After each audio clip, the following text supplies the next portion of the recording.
নমস্কাৰ, এই মুহূৰ্ততে আহি পৰিছে অসমবাসী ৰাজ্যখনে কেইবাটাও গুৰুত্বপূৰ্ণ খবৰ। অসমৰ লাখ লাখ ধনী দুখীয়া পৰিয়ালৰ বাবে এটা ডাঙৰ খবৰ। অৰুণোদয় ধন 1250 টকাৰ পৰিৱৰ্তে 3000 টকালৈকে বৃদ্ধি কৰিব। লগতে মুখ্যমন্ত্ৰী ডক্টৰ হিমন্ত বিশ্ব শৰ্মা এই 3000 টকা অৰুণোদয় ধন কেতিয়া দিব আৰু কোনে কোনে লাভ কৰিব, গতিকে ভিডিঅ'টো সম্পূৰ্ণকৈ চাওক আৰু ভালদৰে বুজি লওক। তবলক ভিডিঅ'টো আৰম্ভ কৰোঁ। আৰু আজিৰ প্ৰথমটো খবৰ হৈছে ৰাজ্যবাসীৰ বাবে এটা ডাঙৰ খবৰ।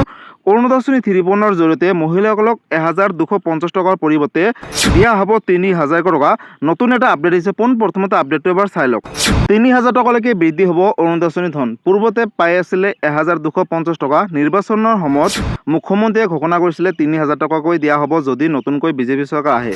ৰাজ্যৰ মহিলাসকলৰ বাবে এটা ভাল খবৰ, কাৰণ বৃদ্ধি হ'ব অৰুণোদয় ধন। পূৰ্বে লাভ কৰিছিলে 1250 টকা, কিন্তু এই টকাটো বৃদ্ধি কৰিব 1250 টকাৰ পৰা 3000 টকা পৰ্যন্ত বৃদ্ধি হোৱাৰ সম্ভাৱনা দেখিবলৈ পোৱা গৈছে।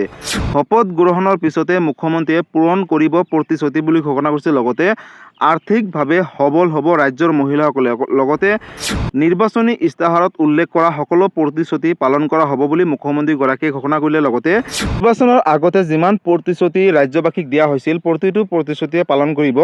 ঐতিহাসিক বিজয়ৰ পিছতে মুখ্যমন্ত্ৰী ডক্টৰ হিমন্ত বিশ্ব শৰ্মাই ডাঙৰ ঘোষণা কৰিলে। লগতে ইয়াতে চাওক সংকল্প পত্ৰ, অৰ্থাৎ নিৰ্বাচনৰ আগতে চৰকাৰে এইখিনি কথা উল্লেখ কৰিছিলে যে অৰুণোদয় আঁচনিৰ মাহিলী সাহায্য পৰ্যায়ক্ৰমে 3000 টকালৈকে বৃদ্ধি কৰা হ'ব আৰু অতিৰিক্ত 15 লাখ পৰিয়ালক এই আঁচনিৰ পৰিসৰলৈ অনা হ'ব।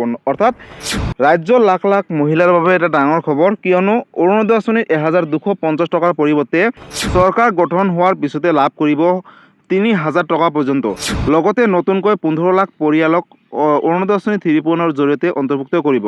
গতিকে বন্ধুসকল, যদি আপুনি এগৰাকী অৰুণোদয় আঁচনি হিতাধিকাৰী হয়, তেনেহ'লে আপোনালোকৰ বাবে এটা ভাল খবৰ, কিয়নো পূৰ্বতে অৰুণোদয় আঁচনি 3.0 জৰিয়তে মহিলাসকলে 1250 টকাকৈ পাই আহিছিলে, কিন্তু এতিয়া 1250 টকাৰ পৰা 3000 টকালৈ বৃদ্ধি কৰিব বুলি ইতিমধ্যে চৰকাৰে ঘোষণা কৰিছে। অৰ্থাৎ নিৰ্বাচনৰ সময়ত যি প্ৰতিশ্ৰুতি দিছিলে আৰু চৰকাৰৰ শপত গ্ৰহণৰ পিছতে কিন্তু এটা এটাকৈ চৰকাৰে যিখিনি প্ৰতিশ্ৰুতি দিছিলে সকলোখিনি পালন কৰিব বুলি সঠিকভাৱে ঘোষণা কৰিলে। আৰু নতুনকৈ ৰাজ্যৰ লাখ লাখ মহিলাক অৰুণোদয় আঁচনি 3.0 অন্তৰ্ভুক্ত কৰিব। অৰ্থাৎ যদিহে আপোনালোকে অৰুণোদয় আঁচনি ধন এতিয়ালৈকে পোৱা নাই বা পূৰ্বতে পাই আহিছিলে, কিবা কাৰণত আপোনালোকৰ নামসমূহ কৰ্তন কৰিছে, তেনেহ'লে পুনৰ আবেদন কৰিব পাৰিব। লগতে যদি আপোনালোকে 1250 টকাৰ পৰিৱৰ্তে 3000 টকা পাব বিচাৰে, তেনেহ'লে নিজৰ বেংক একাউণ্টটো ঠিক হৈ থাকিব লাগিব। কিয়নো অসম চৰকাৰে DBT যোগে অসমৰ মহিলাসকলক অৰুণোদয় আঁচনিৰ ধনসমূহ বিতৰণ কৰিব। তাৰ বাবে DBT লিংক হৈ থাকিলেহে লাভ কৰিব অৰুণোদয় আঁচনিৰ ধন।